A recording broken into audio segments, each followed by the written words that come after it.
नमस्कार, मैं जगदीश सिंह चिकारा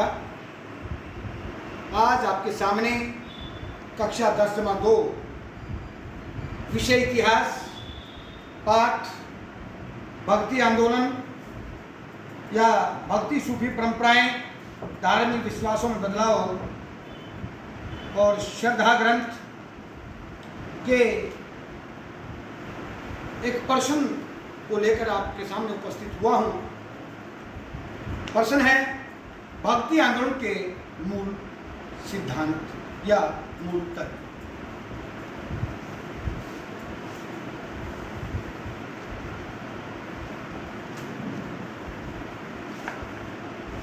भक्ति आंदोलन मध्यकाल का एक सामाजिक धार्मिक आंदोलन था। इसने समाज को दिशा दी और भक्ति के 13वीं शताब्दी से लेकर 16वीं शताब्दी तक के काल के में अनेक महत्वपूर्ण संत हुए, जिनमें गुरु नानक देव, कबीर, रामानंद, नामदेव जी। इन्होंने इस भक्ति आंदोलन के मूल तत्वों पर बल दिया। ये तत्व, ये सिद्धांत निम्नलिखित हैं। पहला है ईश्वर की एकता पर बल।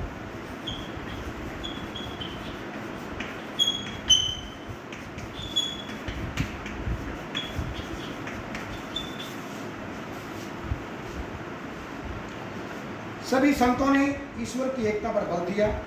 वे एक ईश्वर की पूजा करते थे। भक्ति में भी संप्रदाय उभर कर सामने आए। एक वे जो सगुण रूप की पूजा करते थे और दूसरे वे जो निर्गुण रूप की पूजा करते थे। समुदाय या दूसरे वे में कहें तो सगुण उपासक वैष्णव के रूप में प्रसिद्ध हुए। दो तरह के संत आए, एक सगुण और दूसरा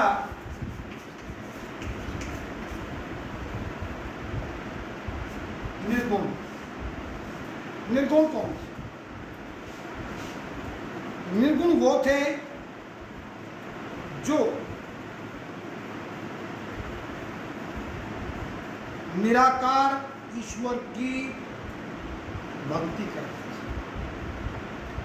सगुण थे जो विष्णु की, जो संसार का पालनहार है, सब कुछ है, उसकी पूजा करते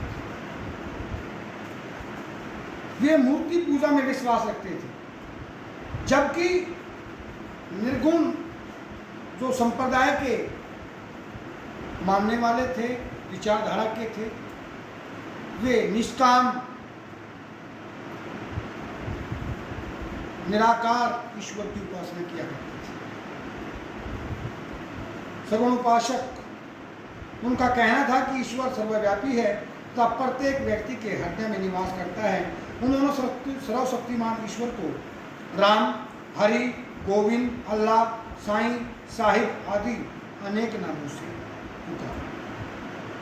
उनका विचार था कि ईश्वर एक है, चाहे उसे राम कहा जाए या उसे रहीम कहा जाए। वे ईश्वर को एक ही मानते थे। उनका मानना ये था कि चाहे अल्लाह की करो भक्ति, रहीम की करो, राम की करो, गोविंद की करो, सभी एक हैं। अर्थात उन्होंने ईश्वर को, परमात्मा को एक माना।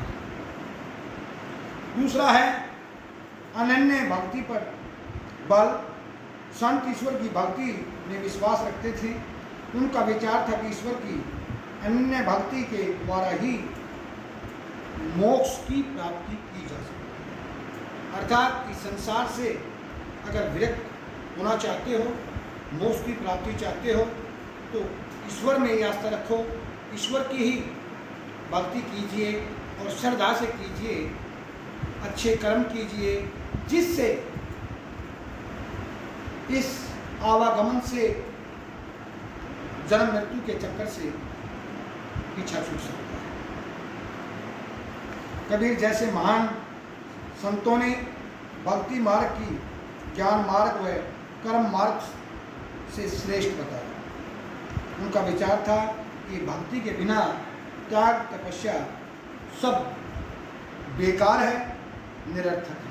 अर्थात त्याग तपस्या से भगवान की प्राप्ति नहीं हो सकती, अर्थात उसमें ध्यान लगाना पड़ेगा और ध्यान से ही भक्ति प्राप्त की जा सकती है और भक्ति से ही उस परमात्मा का आत्मा से मिलन किया जा सकता है। अगर शरीर को कष्ट दे के तप करके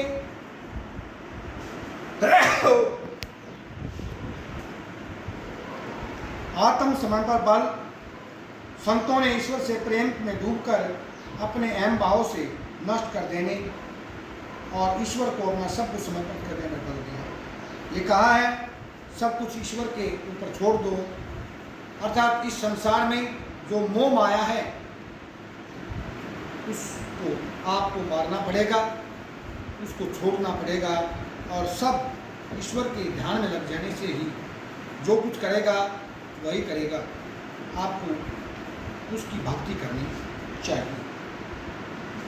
उनका विचार था कि मनुष्य को अपना सब कुछ ईश्वर को सौंप देना चाहिए, जो सांसारिक विषयों को भूलकर ईश्वर की शरण में चले जाना चाहिए।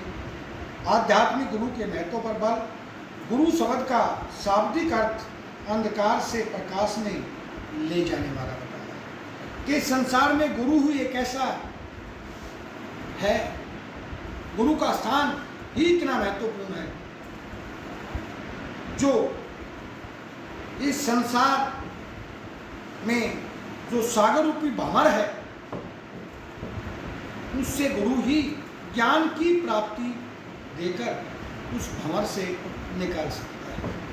अर्थात गुरु का स्थान सबसे महत्वपूर्ण बताया, क्योंकि गुरु के बगैर मुक्ति भी नहीं है, गुरु से ही सब कुछ प्राप्त किया जा सकता है। अर्थात हर इंसान को कोई न कोई जन्म में गुरु जरूर बनाना चाहिए, क्योंकि गुरु के बगैर इस संसार से मुक्ति प्राप्ति का स्थान नहीं। भक्ति आंदोलन के संतों ने गुरु की महिमा को स्वीकार किया। संतों ने धर्मगुरु की पूजा आराधना पर बल दिया, और क्योंकि वही ईश्वर के रहस्यों को ज्ञान देने वाला है, कबीर, नानक आदि सभी का विचार था कि बिना गुरु के मोक्ष की प्राप्ति नहीं हो सकती, और गुरु ही शिष्य का मार्गदर्शन करता है और उसे अंधकार से प्रकाश की ओर ले जाता है, और गुरु ही का स्थान ही ऐसा है जो इस संसार में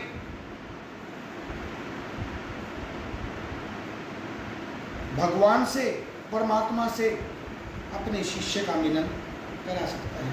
ये गुरु ही है जो एक सच्चे ज्ञान की प्राप्ति करा सकता है, जो अपने शिष्य को एक अच्छे सद्मार्ग पर उसको ले जा सकता है। धार्मिक सरलता पर बल। भक्ति सुधारकों के अनुसार परमात्मा का निवास मनुष्य के हृदय में होता है, न कि मूर्ति और मंदिर में।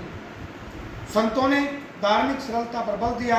उनका विश्वास था कि सबसे सच्चे मन से भजन और गीत गाकर ईश्वर को प्राप्त किया जा सकता है।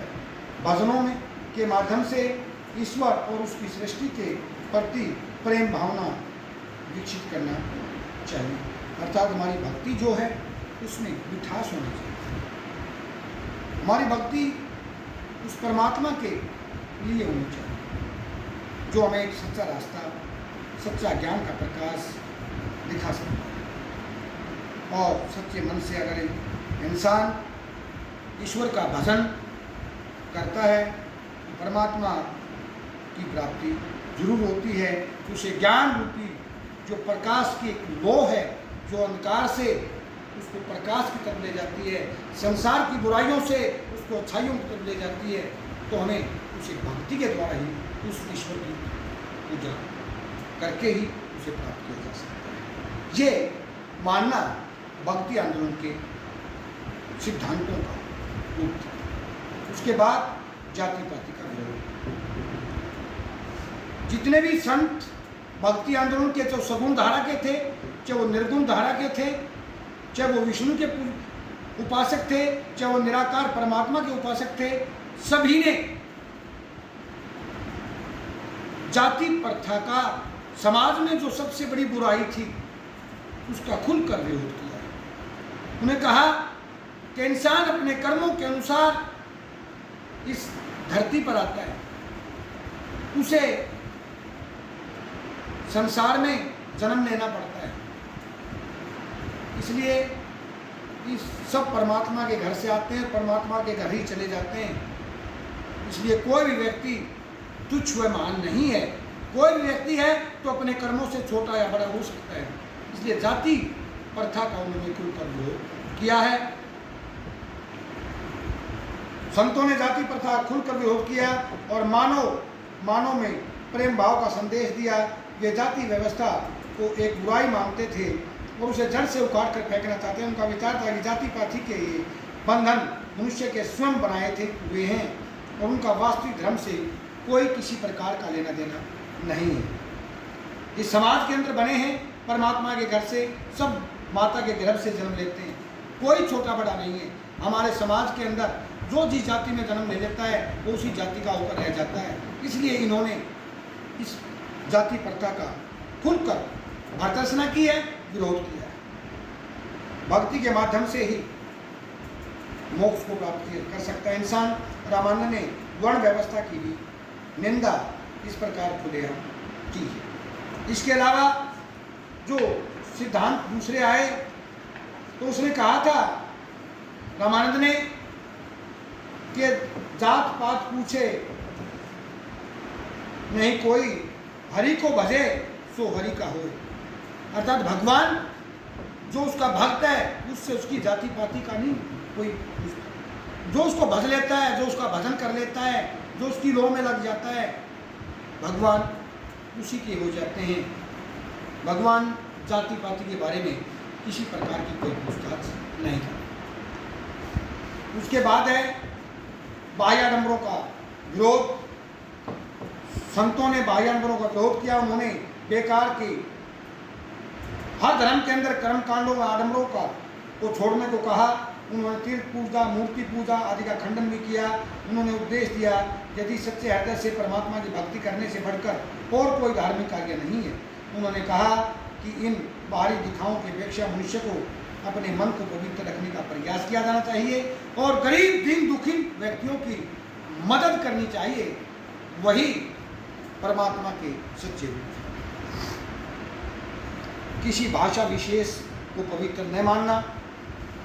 भक्ति आंदोलन के प्रचारकों ने किसी भाषा विशेष को पवित्र नहीं माना। उन्होंने संस्कृत भाषा की पवित्रता को भी स्वीकार नहीं किया और इस बात पर भी जोर दिया कि ईश्वर के और भक्ति और हृदय की भाषा को समझता है। उन्होंने अपने विचार साधारण लोगों को साधारण भाषा में, आम जनता की भाषा में दिए, जिससे अधिक से अधिक लोगों तक उनके विचार पहुँचे।